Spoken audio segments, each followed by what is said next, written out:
Hello again, everybody. Welcome to another edition of Behind the Cape. I'm your host, Jeff Sabo. Well, last weekend, Shazam had a pretty good opening weekend, which it should have. It was a great movie. For those of you who have seen the movie Big, which starred Tom Hanks, you're going to really look back at that and go, you know, this movie really reminds me of a lot of the humor in that film, and also a lot of the jokes and the way that they present itself. For those of you who aren't really familiar with the character of Shazam, formerly known as Captain Marvel in DC Comics until they rebranded it in the late 2000s. Yeah, the alter ego in the comics is either like a 12-year-old, 13-year-old, but in this case, it's a 14-year-old kid who gets these powers from a magical wizard, and every time he says Shazam, he gets turned into an adult superhero. And the way that Asher Angel plays the younger version of the character, Billy Batson, the 14-year-old version, really plays well.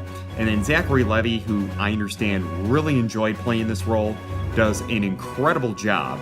Not only with the character, you know, from the superhero aspect, but also, you know, just with the way that they play out a lot of the different scenes where he's starting to learn to use his powers, you know, say the way he says a bunch of his lines. It really sets it up for a very entertaining movie, and I think this is one of the better DC ones that have come out in recent years. Not as good as Wonder Woman, however, very entertaining, definitely worth seeing. You're definitely going to be laughing at a lot of the jokes in there. I would brush up on the comics a little bit, because if you're not really familiar with some of the characters, you might be scratching your head a little bit, wondering what's going on or what the significance of certain scenes are.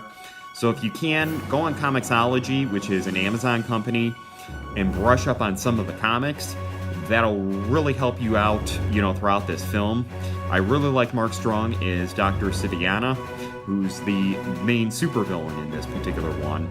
I'm not going to give too much of it away, but it's one of those films where you really kind of sit there a couple times going, okay, what's the significance of this? What's the significance of that? The way that they really tie it in together really is incredible at the end and really proves its point. Keep in mind, it really isn't a kid's movie. Yes, there's some funny parts to it. Yes, there's humor. However, some of the situations, some of the situations that they represent in there or they portray, a little kid might not really understand or really kind of grasp the concept of it. So I just want to throw that out there, and there is a little bit more foul language in this one than some of the other superhero films, so I do want to kind of throw that one out. Granted, you could probably take a kid to it, however, there might be some instances in which, you know, like maybe a 6-year-old or a 7-year-old or somebody young may not really be old enough to grasp what's going on or the significance of certain events throughout the film.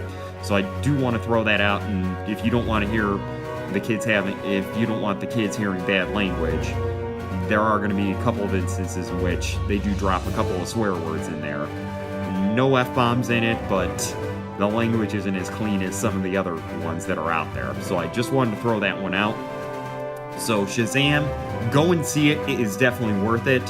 And then this particular weekend, Hellboy, the reboot, is in theaters. And unfortunately, from what I've read, the reviews have not been pretty. Apparently, not only have the professional reviews not been good, but apparently a lot of the online reviews through Rotten Tomatoes have been horrid.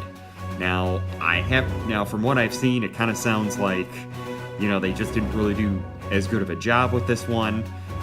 Keep in mind, there really wasn't a whole lot of marketing for this particular film, which really surprised me. Because I remember the first installment seemed to be pretty popular, have a following with Ron Perlman, which was the one that came out in 2004. I know the sequel didn't really quite hit it off with audiences, so this was a planned reboot. However, personally, I don't remember seeing a trailer for this or any ads up until 2 weeks ago. So we are going to have to keep our eyes out in regards to how well it does opening weekend at the box office. So anybody who has any thoughts on that one, feel free to chime in and post your comments here after you see it. You're more than welcome to. And that is going to wrap it up for this edition of Behind the Cape. As always, I'm your host, Jeff Sabo, and we're going to see you at the movies.